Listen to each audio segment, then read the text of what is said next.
Halo Sobat Spoiler, kali ini Minzel akan membawakan spoiler Donghua A Record of a Mortal's Journey to Immortality episode 192. Daripada berlama-lama, langsung aja kita lanjut. Elang pita berlapis es itu hancur berkeping-keping bersama es yang membeku. Namun, ketika wanita berjubah hijau yang mengejarnya melihat hal ini, dia tertawa dingin dan menghentakkan kakinya ke teratai putih di bawahnya, menyebabkan bunga itu menebarkan kabut di sekitarnya dengan hembusan angin kencang. Hanli menyipitkan mata, menatap ekspresi jahat wanita itu. Dia bertanya dengan tenang, apakah Rakan Dawis tidak merasa patah hati karena harta karunmu hancur? Atau kau percaya tindakan Kupadi tidak cukup untuk menghancurkannya? Sambil berkata demikian, dia melirik sekilas ke udara yang mulai bersih, sama sekali tidak memperdulikan pecahan-pecahan es yang melayang di udara. Bagaimana kalau kau sendiri yang mengatakannya padaku? Wanita berjubah hijau itu menunjuk ke arah Hanli. Seketika, pecahan es yang tak terhitung jumlahnya di sisi Hanli bersinar dengan cahaya putih yang menyilaukan. Hanli tertegun dan segera mengangkat lengannya, melepaskan kabut biru untuk menelan es yang bercahaya itu. Namun pada saat itu, es tersebut hancur dan titik-titik cahaya putih melesat keluar, semuanya berbondong-bondong menuju si wanita. Kabut biru Hanli terlambat bereaksi. Melihat serangannya gagal, wajah Hanli menjadi muram, tetapi dia menahan diri daripada membuang-buang tenaga untuk serangan yang mungkin tidak berpengaruh. Dia melihat cahaya putih mengembun di depan wanita itu, segera mencapai ukuran bola sebesar kepala. Dengan segel mantra yang menghantam bola tersebut, jeritan elang segera terdengar dalam kilatan cahaya putih sebelum akhirnya membentuk kembali elang putih salju seperti sebelumnya. Melihat ini, Hanli mengerutkan kening, tetapi dia segera menyadari bahwa semangat elang itu tampak lesu dibandingkan sebelumnya. Dia menampakkan ekspresi termenung. Sepertinya, menghancurkan harta karun itu memang memberikan dampak. Elang itu tidak benar-benar abadi. Dia yakin setelah membunuh elang itu beberapa kali lagi, benda itu pasti akan berubah menjadi abu dan lenyap. Meskipun melihat elang itu telah melemah, si wanita tanpa kata melambaikan tangannya dan memerintahkannya terbang ke langit. Elang itu berputar di udara sebelum turun kembali menjadi pita putih. Begitu menyentuh tubuh wanita itu, pita itu menghilang. Dengan satu tangan memegang lampu, dia menyisir rambutnya dengan tangan yang lain. Dengan nada datar dia berkata, "Berhentinya kau secara tiba-tiba pasti bertujuan untuk membuatku marah dengan menghancurkan harta karun sihirku. Sepertinya tempat ini adalah rencana cadanganmu." Hanli terdiam sejenak sebelum berbicara dengan mata tajam. "Karena kau sudah tahu hal ini dan tetap mengejarku, sepertinya kau sangat percaya diri dengan harta di tanganmu itu. Mungkin kau bisa memberitahuku sesuatu tentang itu. Ini pertama kalinya aku melihat harta karun kuno jenis lentera." Wajah wanita itu menjadi masam. Dia berkata tanpa basa-basi, "Tidak, lebih baik aku mengirimmu ke dunia baka." Kemudian, dia membuka mulutnya dan meludahkan bola Nescent Flame atau api jiwa ke dalam lentera. Titik-titik cahaya biru pun mulai naik perlahan dari sana. Hanli menghela nafas. Dia mengibaskan lengannya, memanggil bendera formasi hijau dan pelat formasi merah biru ke tangannya. Dia menatap tegas wanita itu sebelum melamparkan bendera formasi kecil ke Atara. Dengan cepat dia menyegelnya dan menggumamkan mantra. Bendera formasi itu bersinar seketika membentuk kabut hijau yang luas. Kabut itu memanjang 100 meter di langit dan menyebar mengikuti angin sebelum berubah menjadi naga banjir dari kabut hijau sepanjang 40 meter. Pada saat yang sama, saat Hanli memerintahkan naga banjir itu untuk menyerang, dia membuat pelat formasi di tangannya bersinar terang. Dia melemparkannya ke bawah kaki dan seketika berubah menjadi kabut putih saat menghilang. Tiba-tiba, lautan kabut di bawah mulai bergejolak dan melepaskan benang cahaya merah biru yang tak terhitung jumlahnya menembak ke arah wanita berjubah hijau dalam rentetan serangan yang padat. Dia kemudian mengeluarkan lonceng perak kecil dengan lambaian lengan bajunya. Lonceng itu membesar liar dalam sekejap dan mulai melepaskan gelombang suara perak dengan dentingan keras. Setelah semua itu dilakukan, dia melesat menuju arah kepala wanita berjubah hijau itu. Karena tidak bisa mendekat, dia memanfaatkan gelombang suara perak untuk menyerang. Mungkin serangan tanpa wujud akan memberikan efek. Tentu saja, di hadapan bunga teratai putih dan lampu perunggu misterius milik wanita itu, jurus mematikan Hanli bukanlah serangan yang dia lepaskan tadi, melainkan Silver Moon yang sebelumnya telah bersembunyi di dalam tanah. Pada saat itu, Silver Moon telah mengurai Purple Cloud Lace dan berdiri di pusat formasi. Dia menunggu saat wanita berbaju hijau itu lengah, sehingga dia bisa memberikan serangan fatal. Meskipun tidak tahu ada orang yang mengintai, dia menutup mata terhadap batasan dan serangan yang dilepaskan Hanli. Dia hanya menundukkan kepala untuk melihat lampu yang berkedip dengan api biru yang lemah. Seringai muncul di wajahnya. Tanpa terburu-buru, dia mengangkat lengannya dan dengan lincah mengambil api seukuran kacang polong dari lentera dengan dua jarinya. Pada saat itu, naga kabut, benang cahaya biru merah, dan gelombang suara perak semuanya hampir menghantamnya. Wanita itu tidak menunjukkan kekhawatiran sedikit pun dan hanya menunjuk ke arah teratai putih di bawah kakinya. Cahaya putih meledak dan teratai itu mulai berputar cepat. Kelopaknya menguncup, seketika menyelimuti wanita itu dalam pelindung yang tak tertembus. Naga kabut adalah yang pertama menghantam penghalang. Ia membuka mulutnya dan menyemburkan napas kabut hijau yang menderu. Di saat yang sama, sehelai kelopak teratai putih dari dalam penghalang menyapu ringan dan mencerai-beraikan serangan itu. Kemudian, benang merah biru menyusul, namun mereka juga terpental. Hanya gelombang suara yang tidak terhalang oleh kelopak teratai. Gelombang itu melewati penghalang, tetapi tidak diketahui apa efek yang ditimbulkannya. Melihat ini, Han Li membentuk gerakan mantra dengan tangannya, dan benang cahaya merah biru menghentikan serangan mereka pada penghalang. Sebaliknya, mereka membentuk jaring besar dan dengan cepat berlapis-lapis, mengurung teratai putih dari segala sisi. Adapun naga banjir kabut, ia melonjak dan berubah menjadi hamparan kabut hijau yang luas, menenggelamkan teratai putih di dalamnya. Sedangkan lonceng perak dengan cepat tiba di depan teratai putih dan dikendalikan dengan kekuatan penuh Han Li. Gelombang suara perak menjadi lebih kuat dan terus-menerus menghantam wanita berjubah hijau melalui penghalang. Untuk sementara waktu, wanita berjubah hijau di dalam teratai putih tampak terkekang. Namun Han Li tidak tampak senang sedikit pun. Sebaliknya, dia mengerutkan dahi melihat pemandangan itu. Sesuai kekhawatiran Han Li bahwa serangan itu sebenarnya tidak berpengaruh, kelopak teratai yang menguncup tadi tiba-tiba mekar dan menyebar tanpa peringatan sedikit pun. Kelopak-kelopak itu setajam silet. Kabut di sekitarnya dan benang cahaya benar-benar hancur begitu bunga itu terbuka. Wajah Han Li tampak sangat muram. Wanita cantik berjubah hijau itu berdiri di tengah teratai putih dengan wajah tanpa ekspresi. Dia memegang lampu perunggu di satu tangan dan menggenggam api biru yang tampak biasa di tangan lainnya. Dia melirik Han Li, kemudian menatap ke atas kepalanya pada lonceng perak yang menyelimutinya dengan gelombang suara. Ekspresi kejam melintas di matanya. Dia tiba-tiba mengangkat tangannya dan mengirimkan percikan api biru ke dalam lentera perunggu. Lentera itu berdekak dan bergetar, sebelum seketika menghilang dari pandangan. Sesaat kemudian, lonceng perak besar itu dihantam oleh bola api biru dari mana-mana dan langsung dilalap api tersebut. Ketika wanita itu melihat ini, dia mengucapkan mantra dan membuat permukaan lonceng perak itu hangus oleh Azure Devil Flame, api iblis biru yang misterius. Lonceng perak itu meraung sejenak dan melepaskan cahaya perak dalam upaya menahan api. Namun dalam sekejap, api itu berubah bentuk oleh api biru dan meleleh menjadi perak cair. Setelah itu, api iblis biru itu menghilang tanpa jejak. Wajah Han Li memucat melihat harta karun kunonya hancur. Pada saat itu, wanita berbaju hijau menyapu tangannya dan mengambil percikan biru lain dari lentera dengan santai, lalu menatap jahat ke arah Han Li. Han Li mengumpat dalam hati dan mengepakkan sayap thunderstorm-nya tanpa pikir panjang. Dia kemudian menghilang, hanya meninggalkan suara guntur di tempatnya. Wanita itu tidak mempedulikannya dan menjatuhkan percikan biru ke dalam lentera. Tepat saat dia hendak meniupkan chi spiritual ke dalamnya, cahaya ungu tiba-tiba melesat di bawahnya, dan jaring ungu selebar 40 meter menyerbu ke arahnya dari bawah. Saat wanita berjubah hijau terpaku terbaku, dia tiba-tiba mendengar tawa wanita lain, sebelum seketika terbungkus dalam jaring ungu. Seorang wanita cantik tiba-tiba muncul dengan kilatan kuning segera setelah jaring ungu itu muncul. Dia terkekeh dan berkata, "Karena kau suka bermain api, bagaimana kalau menyaksikan kehebatan Jet Sun Flames dari Purple Lace-ku?" Dia mengangkat tangannya. Jaring ungu itu berkedip dengan api, menutupinya dengan lapisan api biru putih. Bahkan ada beberapa ular api biru putih yang tiba-tiba muncul dari jaring dan menyerang teratai putih dengan ganas. Segera, teratai putih itu sepenuhnya dilalap api biru putih. Pada saat itu, Han Li muncul sekitar 40 meter dari wanita berjubah hijau dengan senyum di wajahnya. Dia mengebakkan sayap thunderstorm-nya dan memanggil 72 pedang bambu Cloud Swarm di depannya. Begitu pedang-pedang itu berkerumun di langit, dia menghantam mereka dengan beberapa segel mantra secara berurutan. Pedang-pedang terbang itu mengeluarkan dentingan bening dan menyatu menjadi pedang sepanjang 20 meter. Guntur meraung dari dalamnya saat busur kilat yang padat mulai menyambar dari pedang itu, mengubahnya menjadi pedang guntur dan kilat. Namun Han Li tidak berhenti di situ.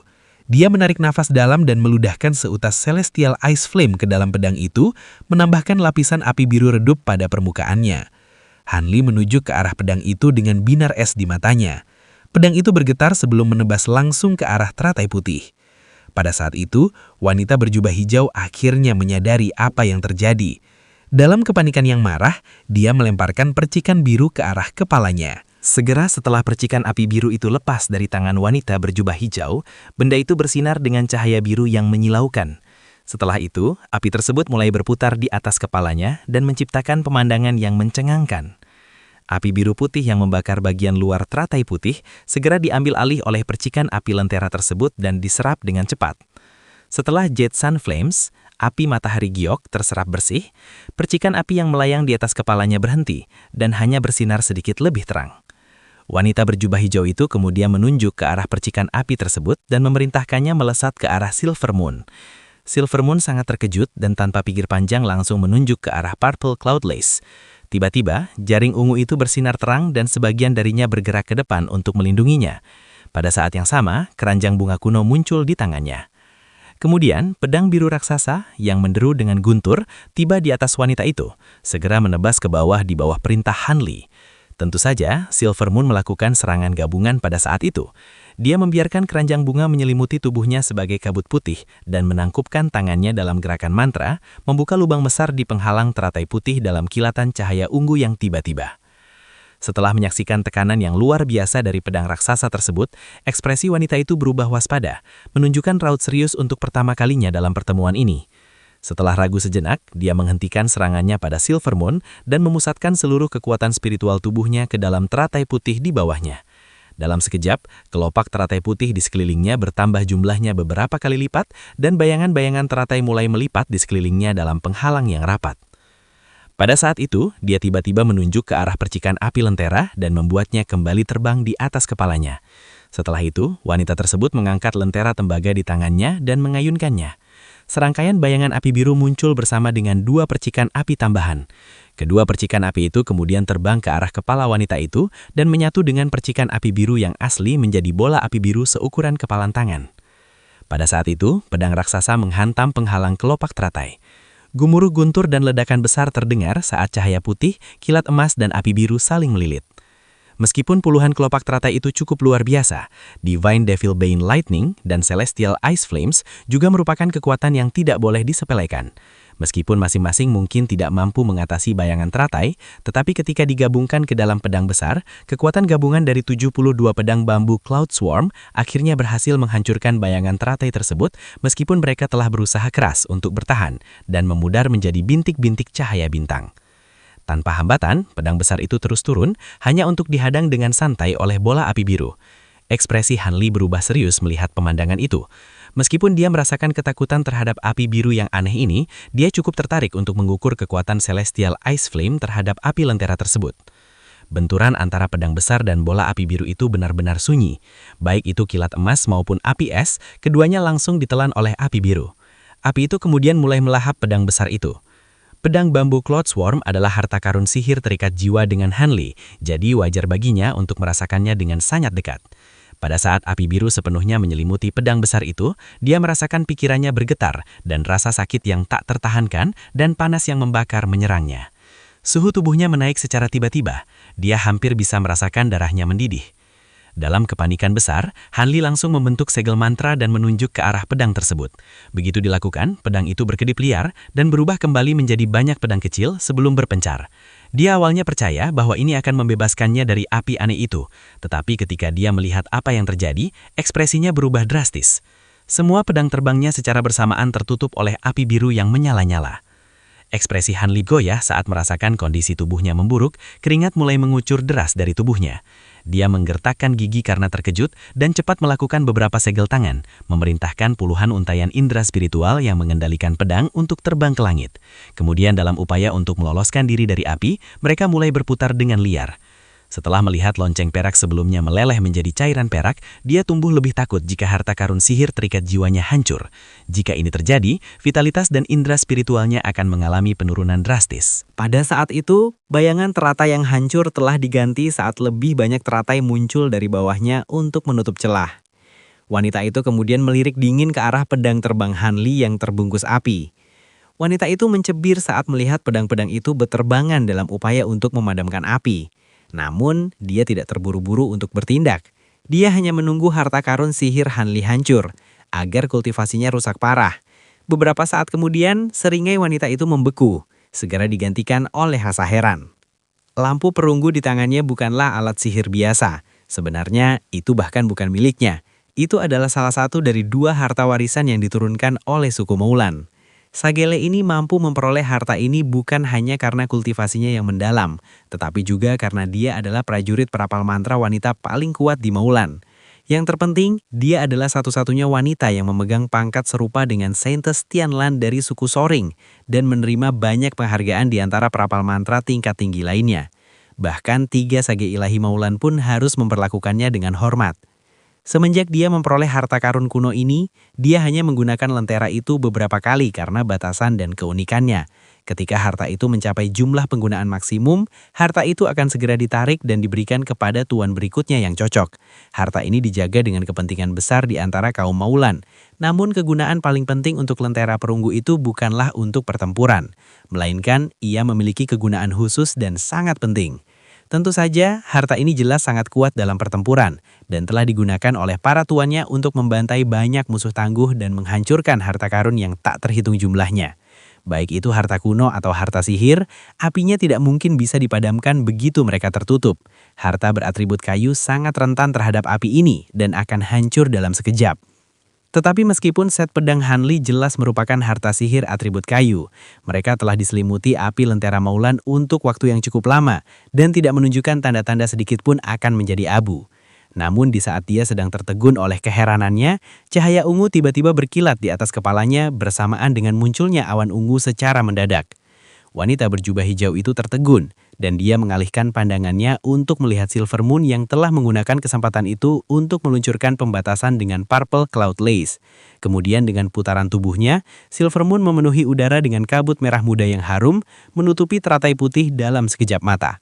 Wanita berjubah hijau itu mendengus dan melirik lentera di tangannya. Setelah ragu sejenak, dia memutuskan untuk tidak menggunakannya lebih lanjut dan sebaliknya mengangkat lengannya, memanggil lionting giok kuning ke tangannya. Tepat saat dia berpikir untuk mengaktifkan lionting itu dan menghadapi Silver Moon, kabut merah muda itu bergetar dan aromanya semakin kuat.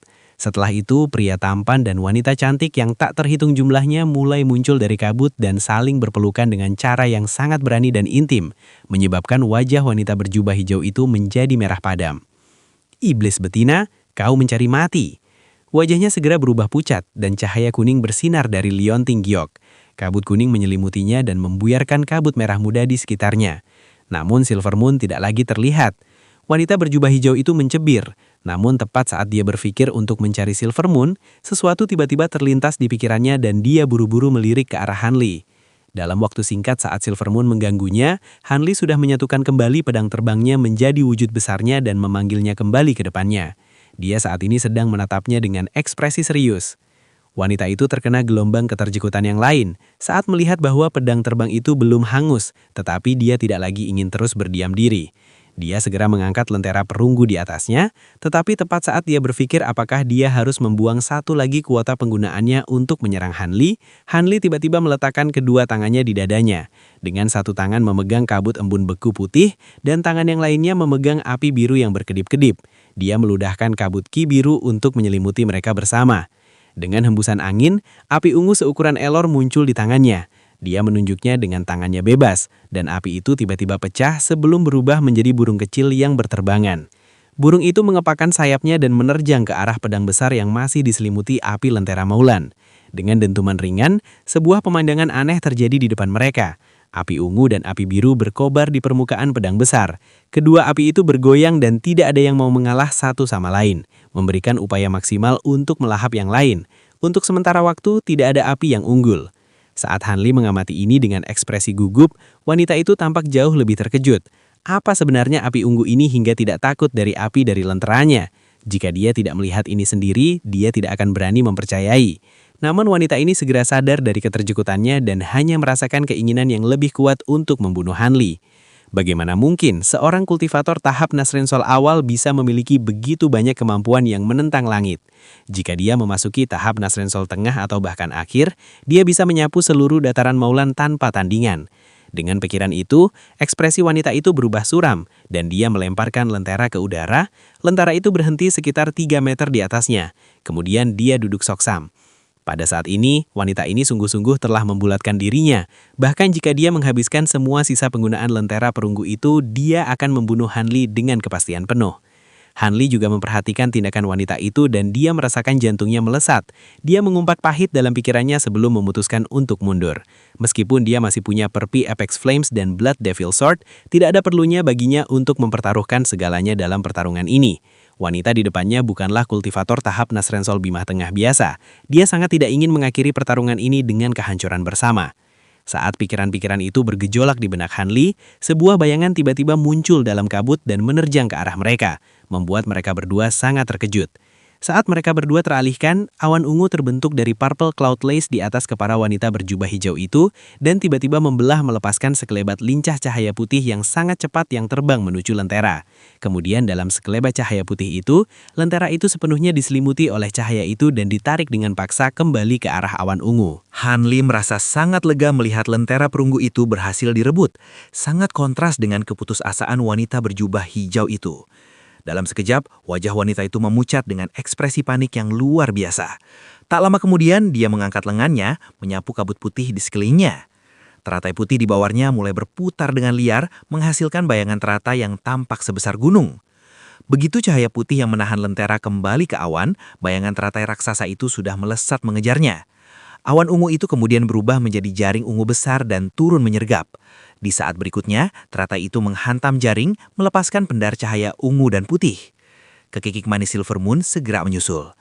Setelah jaring ungu dilepaskan, cahaya putih memudar untuk menampakkan Silver Moon. Dia tertawa sambil memegang keranjang bunga kuno. Bagian dalamnya bersinar dengan cahaya putih karena benda itu mengurung lentera perunggu dengan kencang. Begitu indera spiritual wanita berjubah hijau itu dihapus darinya, benda itu akan bisa digunakan oleh siapa saja. Namun sebelum Hanli sempat menikmati kegembiraannya, sesosok bayangan terhuyung-huyung ke arah mereka dan melihat Hanli serta wanita berjubah hijau itu sedang bertempur. Bayangan itu berteriak kepada Hanli dengan panik, "Rekan Dawis Han, cepat lari! Seorang sage ilahi Maulan telah tiba. Dia sudah membunuh rekan Dawis Lu. Cepat lari!" Bayangan ini ternyata adalah si orang tua Ma, tetapi rambutnya acak-acakan dan salah satu lengannya telah hilang. Seorang sage ilahi Maulan, Hanli merasakan jantungnya mencelos mendengar hal ini. Tepat ketika dia berpikir untuk bertanya lebih lanjut, si orang tua Ma terbang menjauh dalam sekelebat cahaya putih, tidak berani tinggal sesaat pun lebih lama. Tetapi pada saat itu, suara pria yang acuh tak acuh segera terdengar. "Kau sudah terlambat, aku sudah menemukanmu. Kau telah mengorbankan lenganmu untuk melarikan diri dari musibah. Tapi mari kita lihat teknik rahasia apa lagi yang kau punya. Tentunya kau tidak memurnikan boneka pengganti dari lenganmu yang satu lagi kan? Jika itu masalahnya, aku benar-benar akan mengagum. Bukankah ini lentera esensi cerah? Kau bajingan licik, keberanianmu cukup besar. Rubah kecil sepertimu berani mengambil harta warisan Maulan." Kata-kata itu diucapkan bertubi-tubi dan pemilik suara itu segera tiba di depan mereka. Sekelebat cahaya perak melesat keluar dari lautan kabut dengan cara yang tampak lambat, tetapi secara instan tiba di depan Silver Moon. Wajah Silver Moon berubah pucat pasi dan dia buru-buru melambaikan tangannya, memanggil jaring ungu di depannya. Pada saat yang sama, dia langsung melesat pergi tanpa pikir panjang. Cahaya perak itu berhenti sesaat sebelum segera berubah menjadi tangan perak besar. Tangan itu memaksa Purple Cloud Lace masuk ke dalam genggamannya dan mengepal sebelum menghantam udara ke arah pelarian Silver Moon. Saat Silver Moon terbang dalam sekelebat cahaya kuning, dia tiba-tiba dihantam oleh bola cahaya perak entah dari mana. Dengan jeritan menyedihkan, cahaya kuningnya hilang dan dia terjatuh dari langit. Namun dalam kecerdikannya, dia menggertakkan gigi dan menahan rasa sakit, melemparkan keranjang bunga kuno ke arah Hanli dalam sekelebat cahaya putih.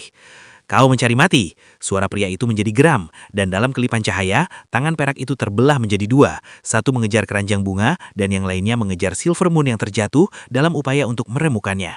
Tindakan itu dilakukan secepat kilat. Silver Moon menjadi pucat pasi karena ketakutan, dan dia buru-buru mencoba mengerahkan kekuatan sihirnya untuk melarikan diri. Namun cahaya perak berkilat dari tubuhnya, dan dia mendapati dirinya tidak mampu mengerahkan kekuatan sihir sedikit pun. Serangan kejutan sebelumnya tidak hanya melukainya dengan parah, tetapi juga telah menempatkan pembatasan sederhana pada tubuhnya. Meskipun bisa dipatahkan dengan mudah, dia tertangkap basah dan tidak punya waktu untuk menghalaunya.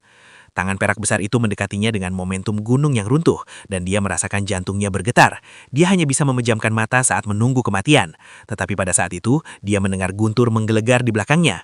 Dengan lengannya yang memegangnya di pinggang, dia entah bagaimana telah lolos dari cengkraman tangan perak itu. "Kita pergi." Hanli menampakkan wujudnya sesaat sebelum menghilang dari pandangan bersama Silver Moon. Tangan perak besar itu meleset dari sasarannya hanya dalam jarak tipis saja. Di saat berikutnya, Hanli muncul 100 meter di jauhnya di tepi kabut dengan ekspresi muram. Dia menggendong Silvermoon dalam satu tangan dan pedang gigantik yang membara dengan api biru dan ungu di tangan yang lainnya. Gerakan kilat, suara terkejut datang dari tangan perak itu. Adapun tangan yang satunya kembali dengan keranjang bunga kuno. Kedua tangan perak itu kemudian bersatu dalam pendar cahaya yang gemilang, menghilang untuk menampakkan seorang prajurit perapal sihir Maduwagia berjubah sarjana. Dia memegang Purple Cloud Lace dalam satu tangan dan dia meraih keranjang bunga kuno. Dia mengamati Hanli di jauhnya dengan ekspresi tenang. Ketika si orang tua Ma melihat orang ini muncul, wajahnya menjadi pucat pasi, dan meskipun cahaya terus berdenyut dari tubuhnya, dia tidak berani melarikan diri. Tatapan Hanli bergetar saat dia dengan hati-hati mengamati kultivator tahap Nascent Soul akhir pertama yang pernah dia lihat secara langsung. Selain dari segelintir kultivator yang berhasil mencapai tahap Deity Transformation, kultivator tahap Nascent Soul akhir adalah eksistensi puncak di dunia kultivasi. Pada saat itu, prajurit perapal mantra setengah baya itu melilik sekeliling dan melihat wanita berjubah hijau bermargale. Dengan lambaian tangannya, dia melemparkan keranjang bunga kuno yang berisi lentera perunggu ke arah wanita itu. Terima kasih banyak atas bantuan Sage Ilahi Zhuang. Jika saudara Zhuang tidak datang, wanita berjubah hijau itu merasa sangat senang karena berhasil mendapatkan kembali lentera perunggu itu dan merasakan kelegaan yang luar biasa. Meski dia sombong dan dingin, dia sedang menghadapi salah satu dari 3 Sage Ilahi Maulan dan dia tidak berani menyinggungnya sedikit pun. Pria setengah baya berpakaian sarjana itu dengan tenang berkata, "Bukan apa-apa, aku hanya mendengar bahwa kultivator Heavenly South mengirimkan bala bantuan menuju formasi agung ini. Setelah mendengar tentang kematian Heaven Whip, aku merasa agak khawatir dan datang untuk melihatnya. Akan lebih baik memberikan penjelasan yang masuk akal kepada mereka yang dari negara Great Jin, karena saat ini kita sedang terikat dengan mereka. Tapi karena musuh kita mampu menggunakan gerakan kilat, tidak heran bahkan Sagele kesulitan menghadapinya." Setelah itu dia menoleh ke arah Hanli dan bertanya, "Rubah kecil itu milikmu? Dia cukup berani untuk bertindak melawan harta warisan Maulan kami. Karena kau tuannya, maka lebih baik aku membereskan kalian berdua." Hanli menyipit mata dan menarik napas dalam-dalam. Dia mendengus dan menjawab dengan dingin, "Nada bicaramu cukup sombong, tapi meskipun kami tidak menyentuh lentera itu, apakah kau tetap akan membiarkan kami pergi bebas? Aku tidak tahu apakah kau punya kemampuan untuk merenggut nyawaku." Ketika pria sarjana itu mendengar hal ini, tatapannya menyapu pedang jaksa di tangan Hanli. Wajahnya menampakkan keheranan melihat api biru dan ungu yang saling melilit, tetapi segera dia terkekeh seolah-olah dia tidak melihatnya. Sudah bertahun-tahun sejak seorang kultivator berani berkata seperti itu di depanku. "Sagele, aku akan menyerahkan kultivator berlengan satu itu padamu. Adapun teman muda kita yang mampu menggunakan gerakan kilat ini, aku sendiri yang akan menghadapinya. Mari kita lihat seberapa lama dia bisa bertahan." Niat kejam terpancar dari wajah pria itu saat tubuhnya tiba-tiba mengabur dan cahaya perak berkilat dari kedua sisinya. Tiba-tiba, 2 replika persis dari pria sarjana itu muncul di sisinya, dengan pakaian dan wajah yang persis sama. Mereka berdua menatap Hanli seolah-olah dia sudah mati. Hanli merasa napasnya mendingin. Dia dengan cepat menyapu indera spiritualnya dan tidak dapat menemukan perbedaan antara kedua inkarnasi itu dengan yang asli. Baik itu aura kultivasi maupun penampilan mereka, semuanya benar-benar sama. Terlepas dari rasa gentar yang dia rasakan di hatinya, Hanli menepuk bahu Silvermoon dan membisikkan sesuatu kepadanya dengan cepat. Silvermoon mengangguk patuh. Setelah menghilangkan pembatasan pada tubuhnya, dia kembali ke wujud rubah kecil dalam sekelebat cahaya putih dan cepat masuk ke lengan baju Hanli. Pada saat itu, ketiga pria sarjana itu mengibaskan lengan baju mereka dan perlahan-lahan melangkah menuju Hanli. Gerakan mereka tampak santai, tetapi hanya dalam 3 langkah, mereka bertiga sudah tiba hanya 30 meter dari Hanli. Dengan ekspresi yang berubah drastis, Hanli mengepakkan sayapnya tanpa pikir panjang dan menghilang dari pandangan. "Kau ingin pergi, tapi kemana kau bisa lari?" Salah satu dari 3 pria sarjana di tengah berkata sambil terkekeh. Setelah itu, mereka bertiga berkilap dengan cahaya perak dan mengejarnya dengan langkah santai. Dengan 2 langkah yang diambil di udara, mereka bertiga juga menghilang. Ketika si orang tua Ma yang pucat melihat ini, dia tiba-tiba melompat pergi dengan kecepatan tinggi. Tanpa kata, merubah menjadi sekelebat cahaya putih saat dia membelah langit. Wanita berjubah hijau itu mencibir melihat hal ini dan membentuk segel mantra dengan tangannya sebelum mengejarnya bagaikan embusan angin. Dia tidak lagi khawatir tentang Hanli, tahu bahwa Sage Ilahi sedang mengejarnya. Selain itu, kultivator tua ini tidak mampu menggunakan gerakan kilat, jadi dia pasti tidak akan bisa melarikan diri darinya. Adapun formasi agung di area itu hampir tidak berefek terhadap kultivator Nascent Soul. Pembatasannya dengan mudah disapu bersih. Di hutan belantara yang kosong, dengan langit yang menggelap, dentuman tumbur bergema di udara bersama kilatan cahaya perak. Setiap kilatan menampakkan sosok Hanli yang tampak kalut. Dia menoleh ke belakang dengan terburu-buru dengan ekspresi dendam. Silvermoon, sudah berapa hari kita melarikan diri? Suara Silvermoon berbicara dengan cemas di pikiran Hanli. Seharusnya sudah sekitar 4 hari. Jika Tuan beristirahat lebih dari beberapa menit, kultivator tahap Nascent Soul akhir ini segera akan menyusul. Apakah benar-benar tidak ada cara untuk lolos dari tanda indera spiritualnya? Ini terlalu berbahaya. Meskipun Anda memiliki Million Year Spirit Milk atau susu roh sejuta tahun, Anda sudah hampir menghabiskan Divine Metahaniat Bane Lightning. Tanpa gerakan kilat, Anda tidak akan bisa meloloskan diri dari pengejaran dan gerakan mereka. Kemampuan sedalam itu setara dengan gerakan instan itu sendiri. Hampir tidak ada perbedaan yang bisa dikatakan. Jika bukan karena kelicikan Anda untuk sepenuhnya menghindari pertempuran dan terus melarikan diri, kita pasti sudah terjerat tanpa metode untuk meloloskan diri. Hanli tersenyum kecit dan berkata dengan geram, jejak indera spiritual tahap Nascent Soul akhir dapat dilacak dari jarak ratusan kilometer. Meskipun indera spiritualku sendiri melampaui kultivator Nascent Soul menengah, itu masih sangat kurang dibandingkan dengan kultivator Nascent Soul akhir yang sesungguhnya. Apapun itu, aku tidak mempelajari Great Development Technique sampai selesai. Aku belum bisa mendapatkan lapisan-lapisan terakhir dari nyanyian itu.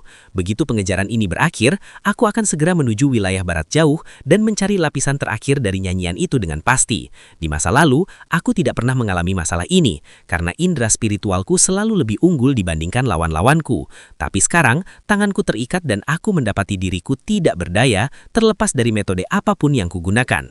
Oke Sobat Spoiler, sekian pembahasan spoiler Donghua A Record of a Mortal's Journey to Immortality episode 192. Minzal ingatkan karena ini adalah versi novel, jadi Minzal nggak bisa jamin alurnya akan persis sama dengan versi Donghuanya. Tapi intinya alur ceritanya akan tetap sama. Makasih banyak buat Sobat Spoiler yang udah nonton sampai habis. See you and bye-bye!